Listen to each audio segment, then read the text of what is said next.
how often do you think about the way the game ended against San Francisco? How often does that creep into your head, Mike McCarthy? Oh, I mean, it never leaves you. That's for sure. I know, clearly.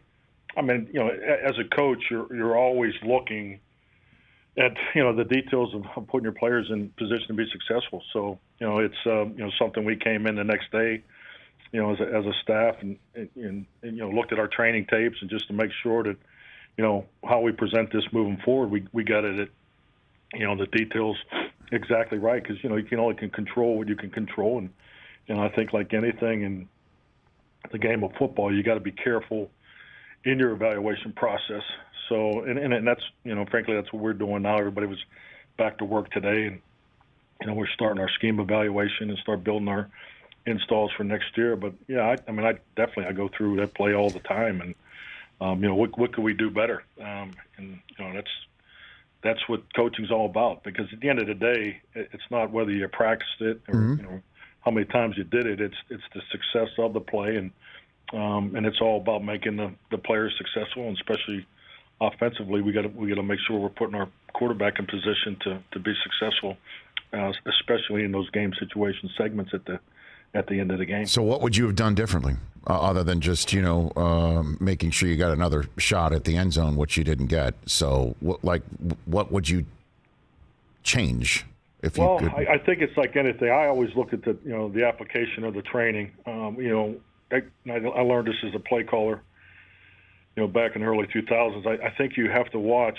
on how you evaluate plays. Every play that you call, you really have to give it 2 grades. Did it win or did it lose? And obviously the fact that we didn't get that, we call a church clock. It's all of our situation, all our game situation plays, have tags, and then we're in a 2-play, last 2-play sequence there, and so did the play win or lose? And obviously not getting the ball clocked in time, so the play was a loss.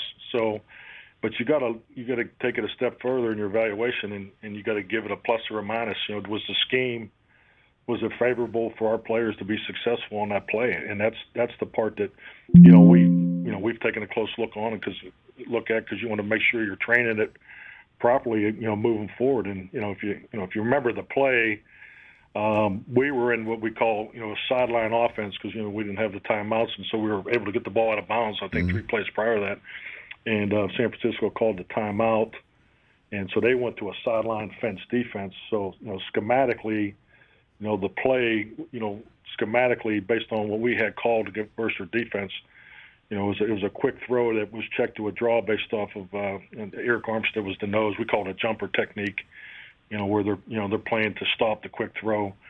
So I think Dak's decision was correct, but we just got to look at the details of what we'll do in that particular situation of giving us more time to get the ball, to get the ball spiked and get the clock stopped. So, so we'll look at this, the schematic part of it. We'll definitely, tighten up those details. But the reality of it is the play we did not execute the play. So because you have to get that last play off, and the whole reason for doing that was instead of throwing the Hail Mary, from the 40-plus, you're trying to get it down inside the 30-yard line, because it puts you in another play, another play call, which has a higher percentage, the ability to win. What do you make of people who place it right on your lap, Coach? That the play call didn't work, it's your fault for letting it go. The number of penalties on the day, the snafu after the fake punt, where you try to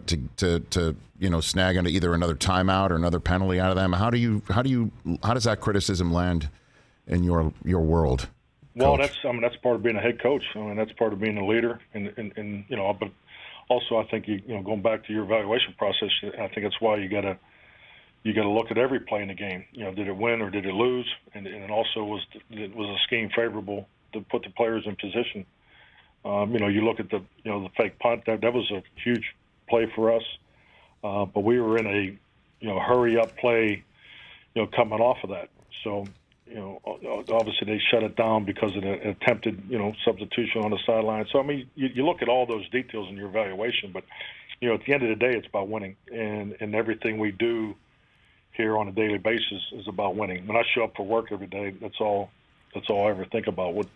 How can we make the locker room stronger, the teaching environment better, and that's really what I keep my focus on. But I think it's like anything. Criticism comes with the job, and frankly, the longer you do it, it's just the more marks you'll have on it, on you because of it. So that just kind of goes with the territory. When you lose, criticism's going to come. It's going to come heavier and harder than probably you've ever experienced in your life when you work at the Dallas Cowboys. That's part of the landscape. So so that's why you just keep plugging, and even if you go back to the last play at the in the San Francisco game, maybe you just chalk it up to throw 2 Hail Marys in honor of Roger Staubach and Drew Pearson and give it a shot. So you can look at all those things as far as your evaluation, but it's about making the players successful, and the players have to have it cleanly as far as the way it's repped, the way they feel comfortable with it. And I've been at this a long time, and I've seen some great plays on film, on paper, at practice, but if it's not oiled up and if it's not totally dialed in, then it's the chances for it to be successful on Sunday are not as high as you want than they need to be. So I think you just got to stay in tune with that. Hey, you watched all the way to the end. Thanks for that. Watch more right here.